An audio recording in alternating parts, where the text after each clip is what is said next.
प्यारे बच्चों, मैं आपको व्याकरण में शब्द बता रहा था और शब्द को समझाने के बाद मैं उसका भेद बता रहा था। हम शब्द का भेद कई आधार पर करते हैं। हम इसके पहले आपको अर्थ के आधार पर बताए, निरर्थक शब्द, सार्थक शब्द, फिर उसके दो भेद होते हैं। सार्थक शब्द के, निरर्थक शब्द के विषय में हम कुछ नहीं पढ़ते।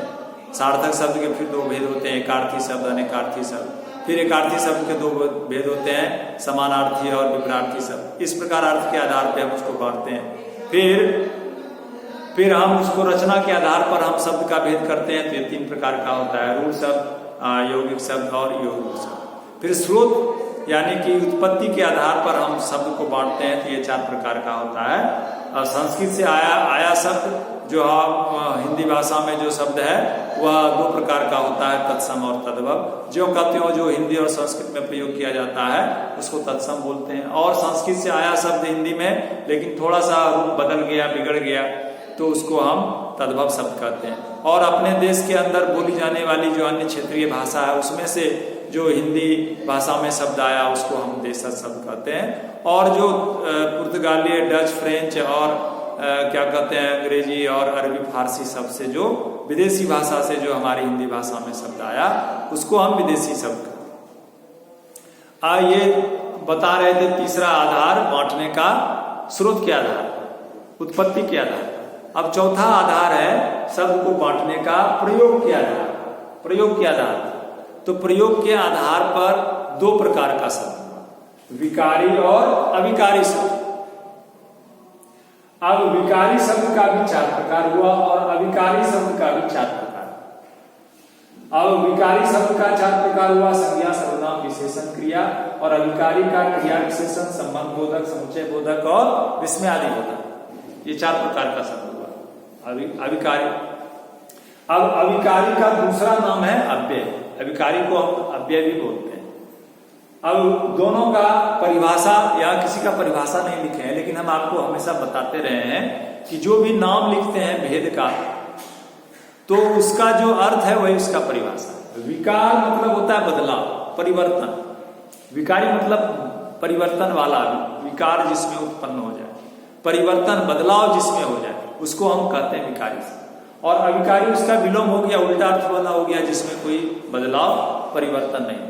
तो वह शब्द जिसका हम किसी अलग अलग लिंग वचन में हम प्रयोग करते हैं तो उसमें कोई विकार नहीं आता है, यानी उसमें कोई बदलाव नहीं आता है, तो ऐसे शब्द को हम कहते हैं विकारी शब्द। और जिसमें बदलाव आता है उसको हम बोलते हैं विकारी शब्द। अलग अलग वचन, पुरुष लिंग में यदि हम उस शब्द का प्रयोग करते हैं तो उसमें बदलाव आ जाता है, ऐसे शब्द को हम कहते हैं विकारी शब्द। और जब अलग अलग लिंग वचन पुरुष में हम शब्द का प्रयोग करते हैं तो उसमें कोई बदलाव नहीं आता है, तो ऐसे शब्द को हम कहते हैं अविकारी शब्द। अविकारी में ये चार प्रकार का शब्द हुआ प्रयोग के आधार पर। संज्ञा वह शब्द है जिसका प्रयोग हम किसी नाम के लिए करते हैं।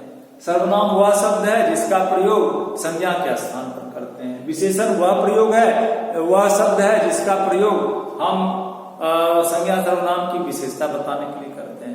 और क्रिया वह शब्द है जिसका प्रयोग हम किसी काम के करने या होने का बोध कराने के लिए करते हैं। ठीक वैसे ही क्रिया विशेषण वह शब्द है जिसका प्रयोग हम क्रिया की विशेषता बताने के लिए करते हैं। संबंध बोधक वह शब्द है जिसका प्रयोग हम वाक्य में दो अन्य संज्ञा सर्वनाम के बीच संबंध बताने के लिए करते हैं। समुच्चय बोधक वह शब्द है जिसका प्रयोग दो वाक्य या दो शब्द को जोड़ने के लिए करते हैं। और विस्मयादि बोधक वह शब्द है जिसका प्रयोग हम अपने अंतःकरण की भावना को व्यक्त करने के लिए करते हैं, हर्ष, शोक वगैरह व्यक्त करने के लिए जो करते हैं।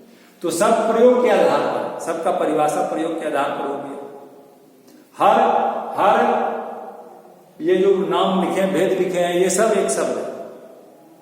अब ये विकारी है, यानी कि इसका जब हम प्रयोग करते हैं इस चार का, तो उसमें बदलाव आ जाता है, जिसका उदाहरण हम देकर लिखे हैं। यह उदाहरण दिए हैं, यदि संज्ञा का हम प्रयोग करेंगे तो बदलाव आ जाएगा। लड़का है, ये पुल्लिंग में है, यदि हम इसको स्त्रीलिंग में प्रयोग करेंगे तो लड़की हो जाएगा। एक वचन में लड़का है, यदि बहुवचन में प्रयोग करेंगे तो लड़के हो जाएगा। तो लिंग वचन के अनुसार इसमें बदलाव आ गया, इसलिए विकारी हो गया संज्ञा।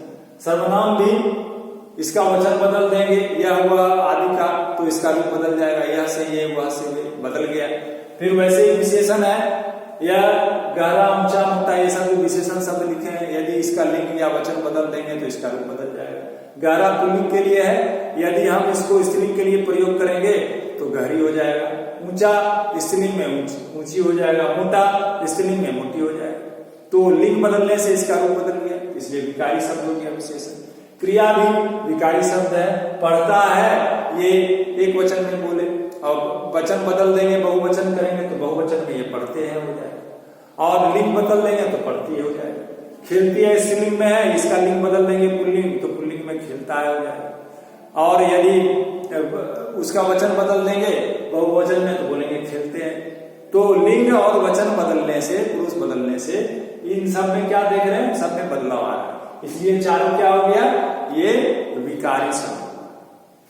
अब आते हैं क्रिया विशेषण संबंध बोधक समुच्चय बोधक और विस्मयादि बोधक, जो क्या है, यह अविकारी शब्द। अब यहाँ जो उदाहरण लिखे हैं, इसका किसी वचन में, किसी भी लिंग में, किसी भी पुरुष में हम प्रयोग करेंगे तो उसमें कोई बदलाव नहीं होगा। तेज, हिरन तेज दौड़ता है, अब हिरनी के लिए भी बोलेंगे तो तेज ही रहेगा, उसमें कोई बदलाव नहीं आएगा। हाथी धीरे चलता है, ये क्रिया विशेषण है, धीरे। अब इसका लिंग बदल देंगे, हथनी के लिए बोलेंगे तो धीरे का धीरे ही रहेगा, उसमें कोई बदलाव नहीं आएगा, तो इसमें कोई बदलाव नहीं आएगा। अब जैसे के पास के ऊपर, ये जो शब्द है, रोहन सोहन के पास खड़ा है, तो के पास ये जो शब्द है ये संबंध बोधक है।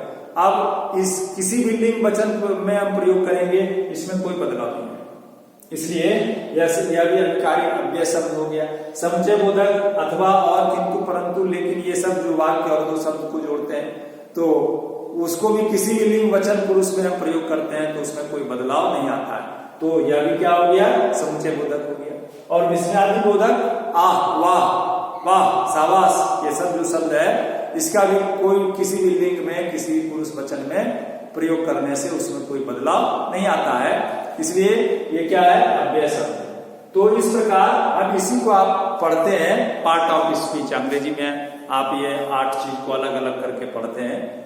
तो ये क्या था, शब्द का भेद था अर्थ के आधार। अर्थ के आधार पे दो प्रकार का शब्द हुआ, विकारी और अविकारी। विकारी का अर्थ हुआ वह शब्द जिसमें बदलाव आ जाए, और इसमें 4 शब्द आए, 4 तरह के शब्द आए, संज्ञा, सर्वनाम, विशेषण और क्रिया। यानी इसका प्रयोग यदि हम अलग अलग लिंग वचन में करेंगे तो इसमें विकार आएगा, उसमें बदलाव आएगा, परिवर्तन होगा इसमें, इसलिए ये क्या हो गया, विकारी शब्द हो गया। और अविकारी में यानी अव्यय शब्द में भी 4 शब्द आया, 4 तरह का, 4 भेद हुआ इसका। क्रिया विशेषण, संबंध बोधक, समुच्चय बोधक और विस्मयादि बोधक, ये सब ऐसा शब्द है जिसका कि किसी भी पुरुष वचन में हम प्रयोग करते हैं तो उसमें कोई बदलाव नहीं आता है। तो ये अर्थ के आधार पे ये कुल मिलाकर 8 प्रकार का हुआ।